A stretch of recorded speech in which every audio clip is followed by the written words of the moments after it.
देश भर के विभिन्न राज्यों में आपने गरीब, बेसहारा, मजलूम दलितों के साथ जातिवाद होता हुआ ज़रूर देखा होगा, लेकिन कर्नाटक में पुलिस वालों को ही जातिवाद झेलना पड़ रहा है। ये खबर आई है कर्नाटक में, जहां SC/ST पुलिस कर्मियों ने कहा है कि उनको उनकी जाति के कारण किराए पर घर देने से इनकार कर दिया गया है और कई मकान मालिक जाति पता चलने पर घर देने से सीधे तौर पर मुकर रहे हैं। ये जो खबर है ये दक्षिण भारत के राज्य कर्नाटका से आई है, जहां पर कांग्रेस पार्टी की सरकार है। पहले खबर सुन लीजिए, फिर 2-4 सवाल पूछूंगा और आपको मुझे बताना है कि इन विषयों में आप क्या कुछ सोचते हैं। और इस मुद्दे पर कर्नाटक पुलिस मुख्यालय ने तुरंत कार्रवाई के निर्देश हालांकि दे दिए हैं और DGP कार्यालय ने खाली पड़े हुए पुलिस क्वार्टर को प्राथमिकता के आधार पर आवंटित करने का भी आदेश दिया है। तो यानी कि पुलिस महकमा जो है वो अब हरकत में आ गया, क्योंकि उनको पता है कि ये मामला जब तूल पकड़ेगा तो बड़ी फजीहत होगी और पूरे राज्य के ऊपर खासतौर से कांग्रेस सरकार की बहुत किरकिरी होगी, क्योंकि कांग्रेस पार्टी जो है आजकल सामाजिक न्याय की बात करती है।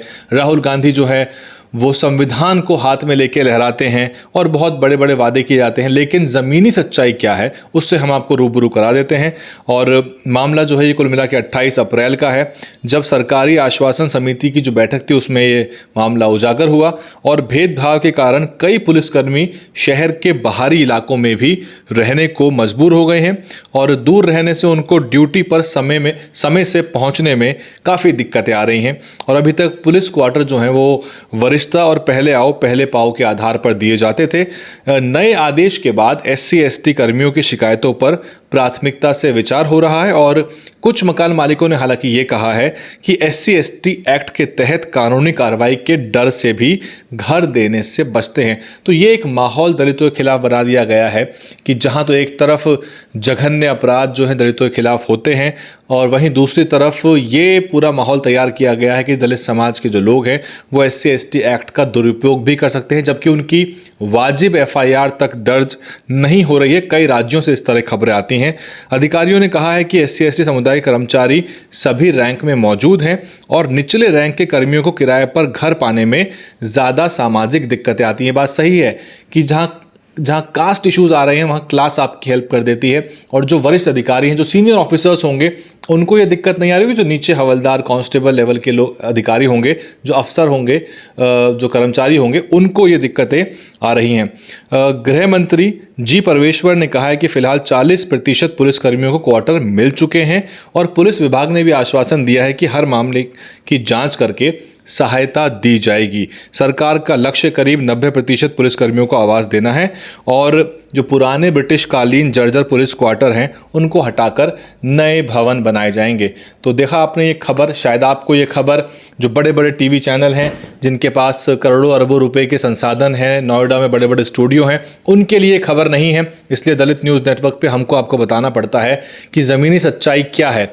अब सवाल ये है कि जो लोग कहते हैं कि जो आरक्षण है वो मात्र आर्थिक आधार पे होना चाहिए और जैसे जैसे लोगों की आर्थिक संपन्नता बढ़ती है उनको जातिवाद नहीं झेलना पड़ता, जबकि सच्चाई ये है कि जिस वर्दी वाले पुलिस ऑफिसरों से, पुलिस कर्मियों से गरीब, मजलूम, पीड़ित तबका न्याय की मदद की गुहार लगाता है, उनको ही सीधे तौर पे यहाँ जातिवाद झेलना पड़ता है। और यही 21वीं शताब्दी के भारत की काली सच्चाई है।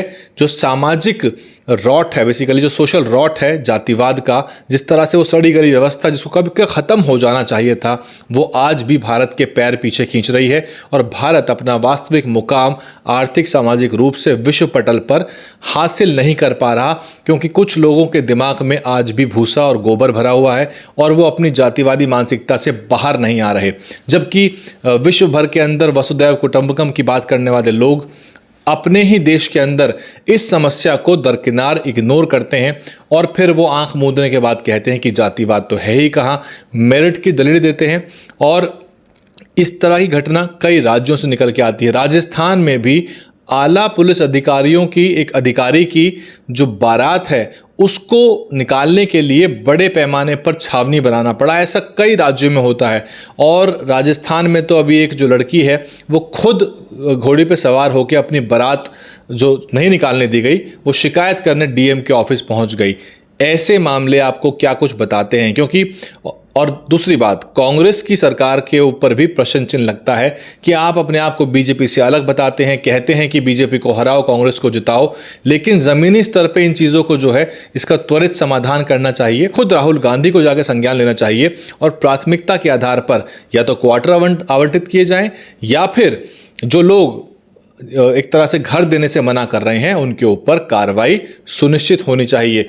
और ये संदेश जाना चाहिए कि आप, जबकि सभी लोग जो हैं बायोलॉजिकली बिल्कुल सेम है, रेशियली डिफरेंट हो सकते हैं, देखने में अलग हो सकते हैं, त्वचा का रंग, बाल, कद काठी अलग हो सकती है, लेकिन अंततः सभी लोग जो मानव हैं और इंसान हैं, लेकिन इंसान को इंसान मानने को तैयार नहीं है। और कुछ लोगों को केवल उनकी जाति के आधार पर, जो कि जन्म से बाय डिफ़ॉल्ट मिलती है, कोई इसको चूज़ नहीं करता, इस आधार पर आज भी भारत में भेदभाव होता है, वो भी पुलिस वालों के साथ। पूरे घटनाक्रम पे आपका क्या कुछ सोचना है, आप मुझे कमेंट करके बताइए। और क्या कांग्रेस को कुछ और कड़े कदम उठाने चाहिए? हालांकि वो प्रयासरत हैं, प्रशासनिक अमला लगा हुआ है। और दूसरी तरफ मीडिया के ऊपर मुझे आपसे एक सवाल पूछना है कि जिस टीवी मीडिया को आप बहुत चाव से देखते हो, या फिर उस टीवी मीडिया के वो पत्रकार जो टीवी छोड़कर आज यूट्यूब और सोशल मीडिया पर हमारी तरह पत्रकारिता कर रहे हैं, उनको देखते हो, क्या वो लोग भी ऐसे मुद्दे उठा पा रहे हैं?